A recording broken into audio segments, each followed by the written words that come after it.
when we talk about control, we don't usually think in terms of the control of meaning or the control of how we perceive or understand the world. But in psychological terms, this is the most important form of control of all. It's the primary form of control. Even if we can't control anything else in the world, we can still control how we understand things. We can still control our spin on things. In other words, we can still put our spin on things. We can still project the particular way which we have of understanding the world. We can project that on the world, and then the world is compelled to fit into our slots, fit into our categories, and come out agreeing with our basic assumptions.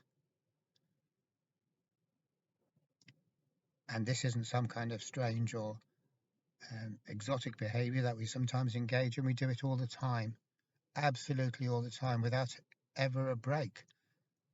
We are constantly imposing our own version of order upon the world. We can't help it. Even if I really, really wanted to stop doing that, I wouldn't know how. How would I do that? There is no actual button that I can press to stop myself doing that. We could say that it's not really me who's doing it, but thinking. The apparatus of thinking operates by projecting its own form of order upon the world. That's what all thinking does. That's the only thing any thinking can do. So as long as I'm thinking, in other words, as long as I am filtering everything through the conceptual or categorical mind, I am putting a spin on things, or I am projecting my own version of reality on things. So as long as I'm thinking, as long as I'm rationalizing and conceptualizing and categorizing, I cannot help projecting this patent view of things upon the world. And one consequence of this, the most obvious consequence, is that I am going to understand the world that I see, or the way that I see the world, as being just the way things are, because I've got nothing else to go on. That is all I've ever seen. It's highly probable that it's all I ever will see. So of course I'm going to take this as being the authentic reality, the unvarnished reality. Whereas in fact, it's actually nothing more than varnish. It's nothing more than a gloss that has been applied. So one consequence is that I'm never going to question. I'm never going to look for anything else, because there isn't anything else. And it'd be stupid to go looking for something else when we all know there is nothing else. So we just have to get down to business and get on with it. The reality that is imposed by the thinking mind is, we could say, an inferior one. Inferior in the sense that it's crude, lacking in nuance, it's literal, it's dull, it's repetitive, and lacking in poetry. If you want poetry, you can't rely on the thinking mind to produce it. The thinking mind is a kind of a mechanism that just does the job that it's supposed to do. And how can we blame a mechanism for doing the job that it's supposed to do? How can you blame a tin opener for opening cans of beans? How can you blame a microwave for microwaving? That just wouldn't be right at all. What the thinking mind does is convert everything into digital form, yes or no. It interrogates the universe on the basis of closed questions. So suppose I've got a category, and my category could be a cat. A cat is a perfectly fine category. So there's some kind of creature, organism, animal that I come across, and so I ask a closed question. I interrogate on the basis of this closed question. What I say is it a cat? Obviously, I don't actually say that. That's just how categories work in themselves. There's no need to say that. But it is as if I'm saying, is it a cat? That's the question I'm asking the universe. So once I ask this closed question of the universe is obliged to answer in only one of two ways. It's obliged to, because that's what happens with closed questions. The universe is either going to say, no, it's not a cat, it's something else. Obviously, we don't care what else because the question's only about cats. But it could be anything. It could be an anteater or a mole or um, a sheep, or it could be anything. Obviously, it could be anything. But the point is that the only information I'm going to get back from this closed question is, no, it isn't a cat. Yes, it is a cat. So that's digital. That's binary. Yes, no.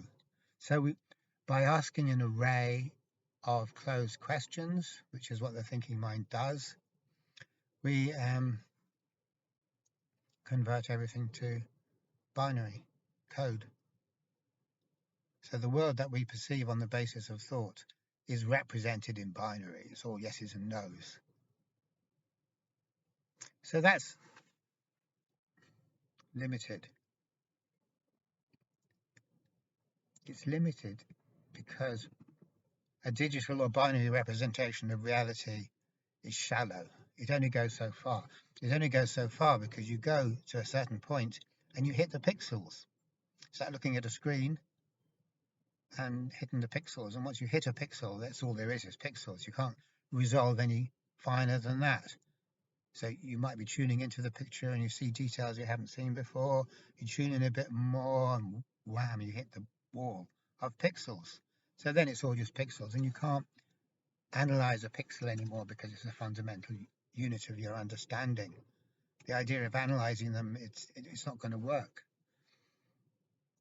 You're actually running into a wall of nothing then, because once you see a pixel as a pixel, it's not anything else, and a pixel isn't anything really, just like a category in its own isn't anything. And so then what we've discovered is there is a limit to the meaningfulness, or the degree to which reality is nuanced, i.e. other shades of meaning that we wouldn't have expected from the first glimpse or glance that we took of it. So here we have a type of limitation, because we end up with a kind of a stupid world. It's a stupid world because it is only what it says it is.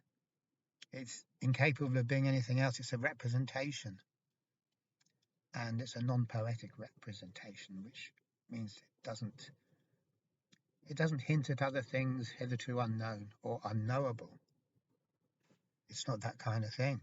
It's like a shopping list. You go to the supermarket, you get out your list, it says, get some of this, get some of that. There is no other level of meaning to it, because that isn't poetry. You could say, oh, everything's poetry, but if you said that, that'd be bullshit, because it isn't. There's no nuance in it. There's no other level of meaning other than the stated one. So there's no way we can say that something which is comprised of only one level of meaning is in any way poetic. It doesn't resonate with any of the harmonies of the universe. It doesn't resonate full stop. It's dead. You don't get a life-changing experience from reading shopping lists or ingredients on the packet of some thing you buy in the shop. You just don't. And you're not supposed to. If you're going around looking for a life-changing experience from reading shopping lists or lists of ingredients, you're silly, because that's not going to happen. You're wasting your time. So it's the same thing, exactly the same thing, with the output of the thinking mind. And this is a very straightforward point to make, because it can be easily explained in a few stages, just as I have easily explained it. So what we have here, we have an easy way of explaining what the thinking mind does, how it works, and the downside of living in a world and only ever being able to relate to a world that is conceptually mediated or thought generated. There is a downside. in other words. And when we put it like this, we can see, yeah, once we look at it from the point of view of categories or pixels and how the normal meaning that we encounter in life is made up of combinations or sequences of the pixels. But once we hit the level of the pixel, there's no meaning behind that because the pixels themselves are meaningless. So once we see that, we realize that we're living in a truncated world, a kind of a facade of a world, like a street being rigged up for a movie, where they don't have to build the whole house and what's in the house, and they just need the front of it, obviously. So the world we live in is like that. It's like a rigged up set for a film. But we tend not to notice that. And we tend not to notice it because we don't go investigating, we don't go looking any deeper. We're content with the story. So just in the same way that I might be sitting back in my favorite chair watching some kind of program on TV, I'm not trying to analyze what lies beyond the pixels. That's the last thing I'm doing. I'm following the story. I'm following the plot line. I'm going from one thing to another. I'm hooked in. I'm waiting to see what happens next and what happens next. Oh God, what's going to happen now? And at no point do I interrogate the pixels. Therefore, at no point do I understand that the reality that I'm relating to is a facade, lacking in any other level of meaning than the level of meaning that is stated. So, not only is the type of world we live in kind of sterile in that way, lacking in depth, we also never realize it because we're caught up in the dramas too much. So that is our everyday situation. It's kind of like we like dramas because it's good to be caught up in the dramas, because otherwise we start to get the hint that actually there is this kind of underlying lack of meaning, this kind of blankness behind everything, which is a horrific thing. If the world I live in, if I start to perceive that there's a kind of blankness behind it, and that all the meaning that I experience is merely kind of like a trick or just manipulating pixels to form patterns, whilst the pixels themselves don't have any meaning, then that's the kind of an experience that will be very difficult to endure, very hard to endure. Because what we're talking about there is the experience of meaninglessness. Everything in my world is meaningless, including me and the part I think I'm playing in it. So we don't like that. So we shy away from it. So that's one good reason for keeping it superficial. But this inherent limitation in the type of reality that thought provides us with in a deceptive way, and it's a deceptive way because thought isn't saying here is a representation of reality which is good for some things, it's helpful for some things, but it doesn't really allow you to, or in any way allow you to connect with the poetic heartbeat of the universe. It's just a pragmatic, like a map, like a map in the glove compartment of your car when people still used to have maps.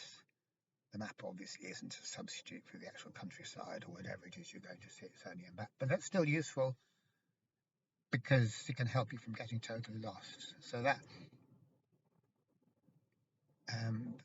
kind of analogy would have worked well before sat-nav, obviously, because people still use maps, but it's the same. It's the same kind of a thing. So the reality that thought provides us with is useful, but it's only a very, very superficial, or it's a facade of what's really going on, but it can be pragmatically helpful. But the tricky thing is, thought will never tell us that this is a representation. So it's a type of representation that claims not to be a representation.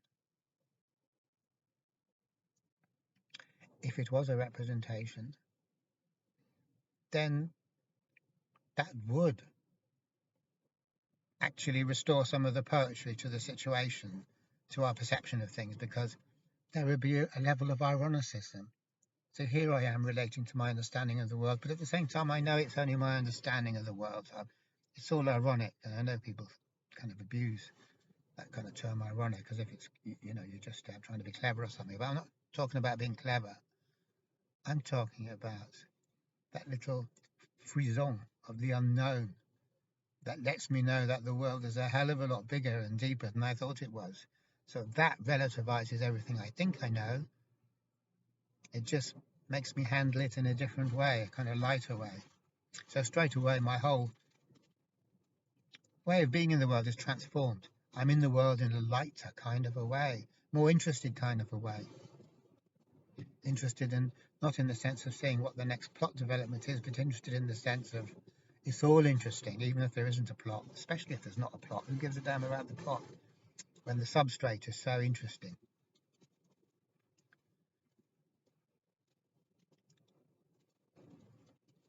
So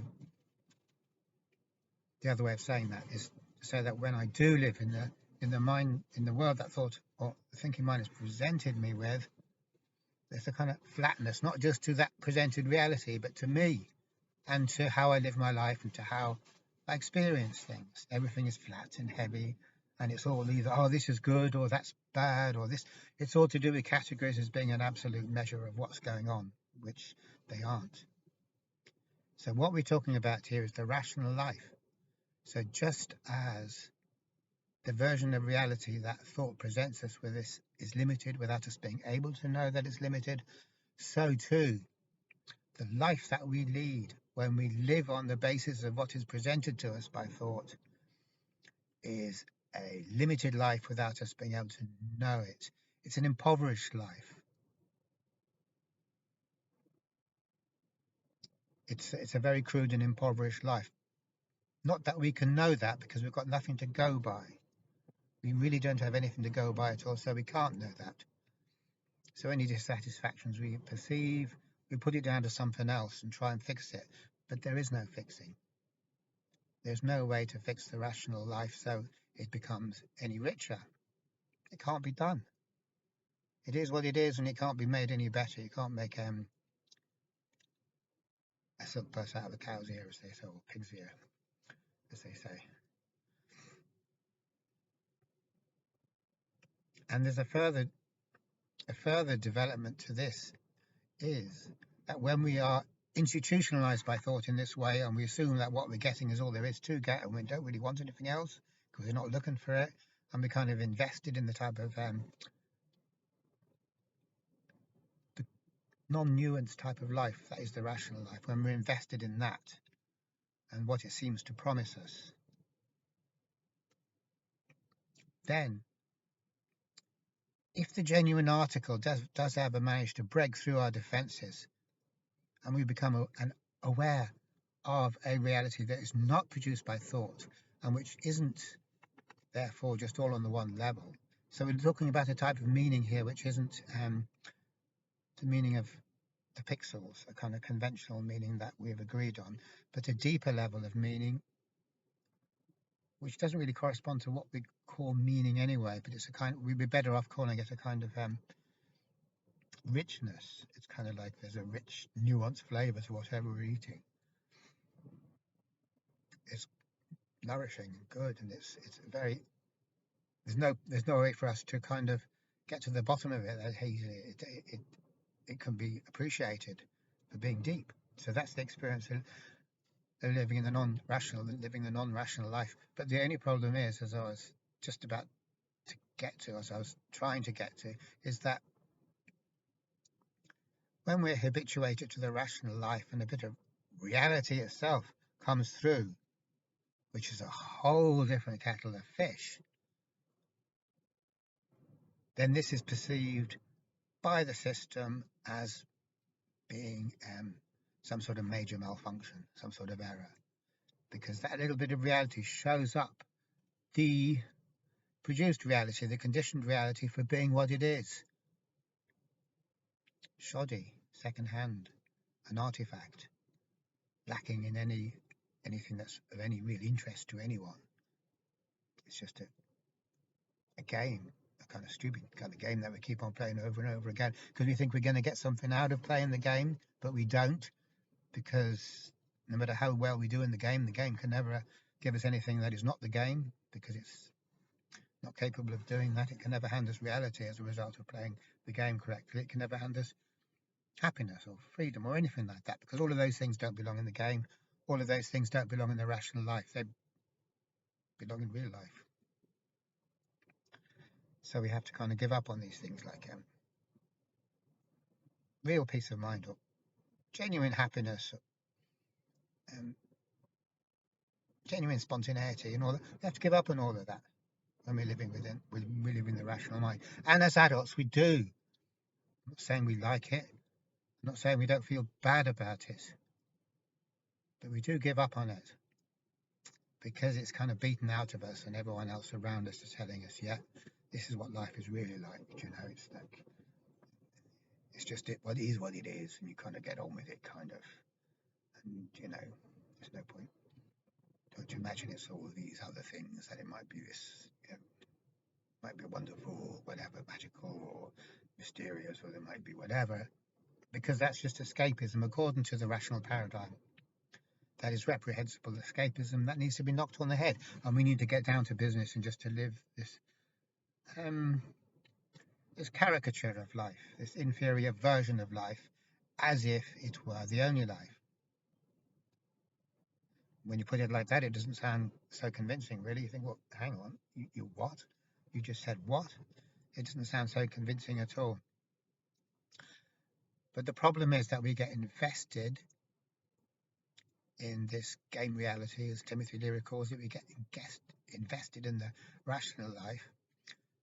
So when and if the genuine article arrives on the scene, it's like, who's that fella? But more than that, because that threatens the actual meaningfulness of everything we've invested in, we don't. It comes as a threat, a very, very serious and scary threat. And when I say invested, we've invested in it. What I really mean is that we have constructed an identity on the basis of the rational mind, purely on the basis of the rational mind. And we have said, just as we say, this is the only world there is, the only life there is, we're also saying at the same time, this is who I am, this is all I can be, this is me, the rational identity. So the rational identity, the meaning that the rational identity has for us, which is pretty central, pretty important, pretty crucial, starts to go. We lose that. We're getting a different sort of meaning. We're getting the meaningfulness of life itself, which is far richer and more resonant, but we're losing this type of crude egoic or identity-based type of meaning. And because the identity that we have constructed for ourselves and invested in is all we've got, we don't have any ability even to believe. Even if we wanted to believe in something else, deep down we don't, because rationality doesn't have the capacity to leave a gap and say, well, maybe there's something else, let's explore it. The rational mind always thinks it knows everything. It's completely convinced by its own categories, despite the fact that its own categories don't mean anything, and it doesn't know anything. So what we have here is a situation where the artificial life, which is the only life we know, the thought-mediated life, is extremely, extremely threatened by reality. And when reality does come along, we will look upon this as a pathological process and try and deal with it accordingly.